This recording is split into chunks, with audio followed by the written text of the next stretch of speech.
Hi chums, we're rocking a bit there because we're up on a GoPro stand here, one of those clippy-on type. Right, this is for Ricky. He asked me about the light that Robbie Power built, but Robbie hasn't got that video up, but I made a copy of Robbie's light, and Robbie very kindly sent me information about how to do it. So this is basically what Robbie did, only he always looked a lot better than this. All we've got is a piece of wood, and we've got a bulb in that end there, and we've got a Morse taper on this end. Now, how I did this was, I'll just take this little shield off. There it is. That bulb is held in a socket. That's just for a car bulb, and that's it there. That's a little socket that you use there, and it's you can see that you can get the numbers off it there. You can pause your video and check the numbers. I got that off eBay in the UK. How much was it? What do we see? I've got the details here. Just turn that over.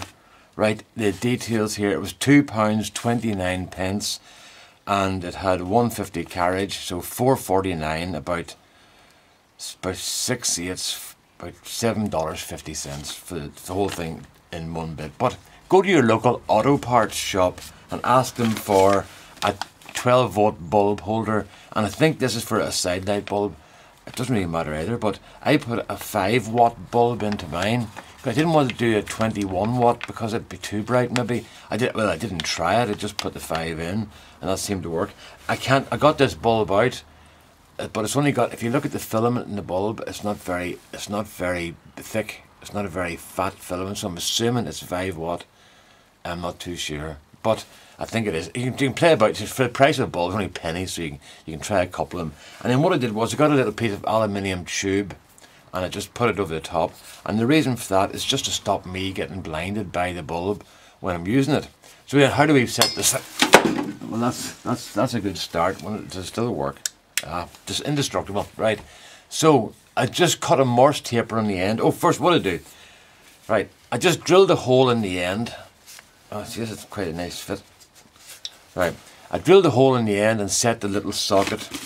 I just set this socket into the hole, but I drilled on down and then drilled through to the side and brought the wires out. Then I put a little connection block there, and then I came down to here onto, oops, I'm not doing very well here, onto another connection block, and then that connects onto a transformer, a 12-volt transformer.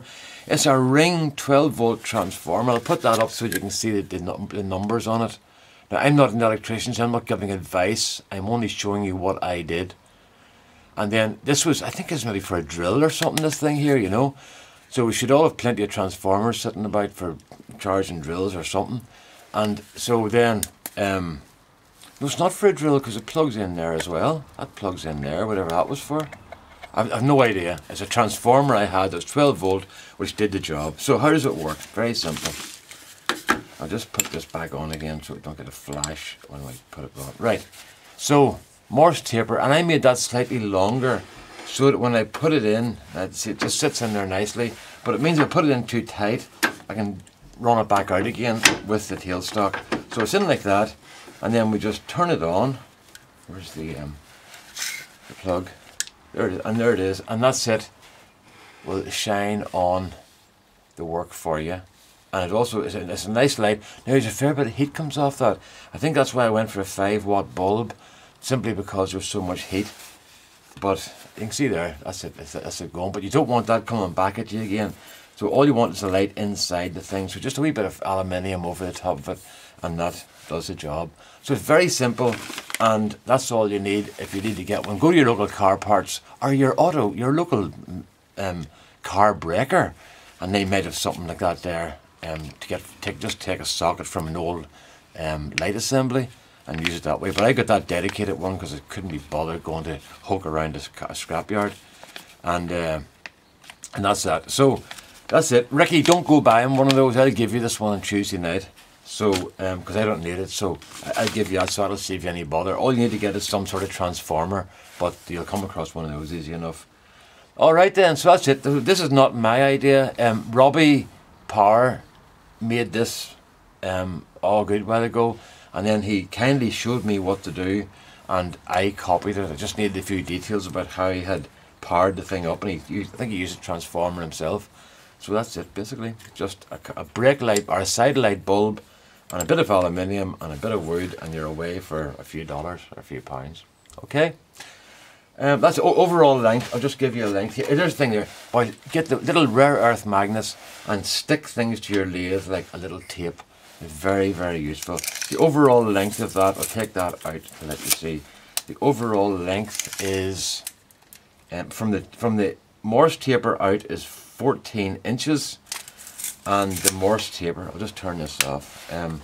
The Morse taper itself is